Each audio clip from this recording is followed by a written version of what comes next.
This year, our family is on a round-the-world trip. As part of our trip, we visited battle sites and monuments to learn more about the world wars. Here are different things we would like to share with you and make sure everyone remembers and understands the terrible wars.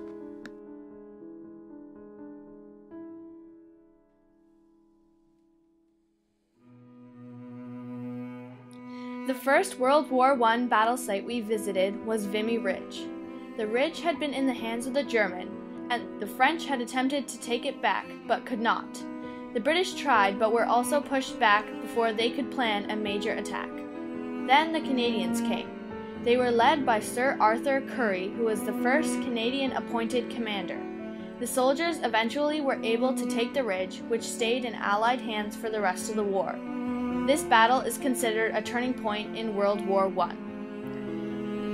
Today, the battle site has been turned into a learning center with guided tours and an education center. The trenches have been redone with concrete to recreate what they looked like during the war. Around the trenches are craters from mines that detonated. One is not allowed to walk in or around the craters because there are still undetonated mines from the war. To commemorate those who fell in this battle, a giant memorial was erected. It is completely white and has statues of people representing peace, fairness, and justice, as well as others. The monument also has all the names of the Canadians who died at Vimy. I think this memorial is beautiful and makes you think about the soldiers who suffered. This monument obviously had a lot of work and thought put into its creation.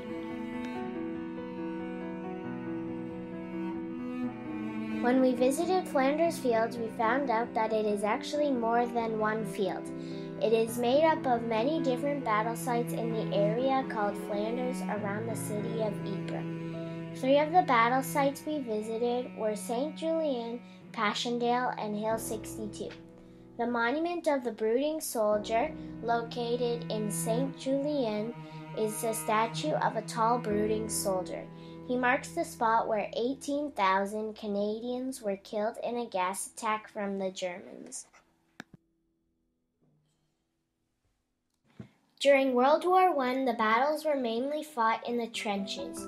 The trenches were like long ditches dug into the ground that provided cover for soldiers being fired at. Life in the trenches was not very pleasant.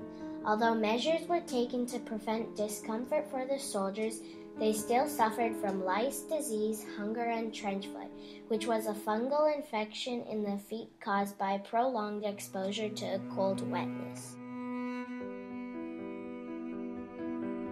The treaty that finally ended the war is called the Treaty of Versailles. It was signed on the 11th hour of the 11th day of the 11th month. It is called the Treaty of Versailles because it was signed in the Palace of Versailles in France, in a beautiful room called the Hall of Mirrors. Little did people know at the time that this treaty would be the cause of the next World War. This year, 2014, is the 100th anniversary of World War I. To recognize the years that have passed and the soldiers who fought in World War I, the moat of the Tower of London was filled with thousands of poppies, one for every soldier who died during the war. A century has passed since the Great War that would take thousands of lives started. It's almost hard to believe that it even happened, but it is and will stay forever engraved in our history.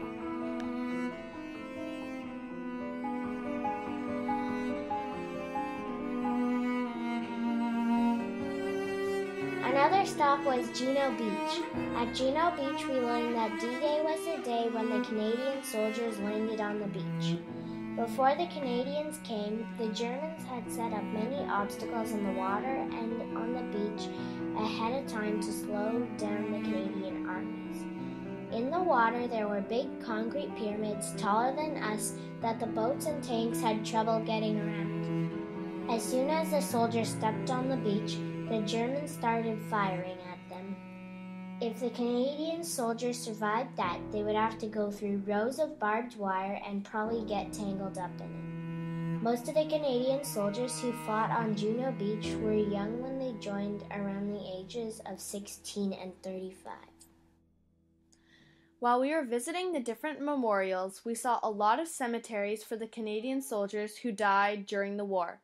Even though the graves are for those from another country, it was amazing to see how well taken care of the cemeteries were. Since there are some soldiers who are unknown, and for others their family can't visit because of the distance, each grave has flowers planted in front of them. There are also signing books for visitors to write where they've come from and where they can leave messages. I think both practices are beautiful, and I cannot think of a better way to honor those who have died. At Menin Gate every night, the last post is played. It is the song played to honor all the fallen soldiers. Every night, 2,000 to 3,000 people come to pay their respects. In addition to the last post, wreaths are placed from different organizations that participate in the ceremony to pay tribute to the fallen soldiers.